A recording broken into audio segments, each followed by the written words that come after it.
We sincerely hope you'll consider sharing. Journal of Discourses. Volume 4.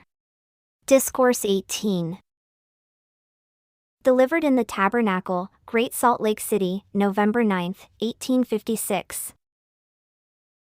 Subjects include the emigrant saints and children more susceptible of tuition than adults.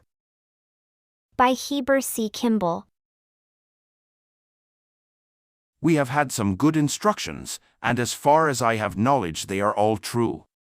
And obedience to those principles that we have heard will save every man and woman in this congregation and in the world, and they will open the gates of hell, and eventually redeem every man and woman that has not sinned the sin unto death.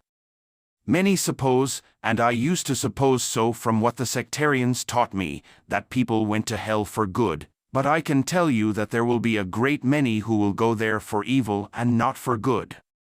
Captain Smoot's and Captain Willie's companies will arrive this afternoon, and the bishops have prepared houses to take them to. A great many who went out to assist those companies found their relatives and friends, and will take them home with them.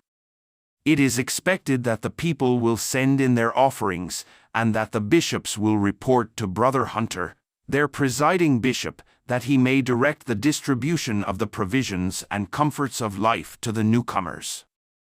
And it will be necessary to be as careful in dealing out food to them as you would be with little children, otherwise they will be apt to injure themselves by eating vegetables.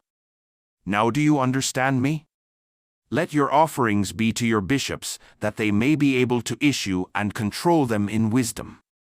This word of caution will also apply to those brethren who take the newcomers into their houses. Give them what you think they ought to eat, and no more. And have compassion upon them, and do not kill them with your kindness. A great many are killed by unkind acts, but this is a case of sympathy, and if you are not very careful you will injure them instead of doing them good. I now want to say to the doorkeepers, those who attend to seating the congregation, let the men, women, and children who come here in season and take seats keep them. Do not drive them away, but let them keep their seats. Let all who come in good season keep their seats. There are many children 6 years old who comprehend and practice what is here taught better than many of the grown persons. Their intellects are brighter than those of many of the old men and women, therefore do not drive up nor drive out the children. Some women come in here tossing their heads about, with their bonnets and everything about them all on a wiggle, but go to their homes and you will often find them as abusive to their parents as the devil can wish them to be. They come here late and expect that the little children will be made to leave their seats.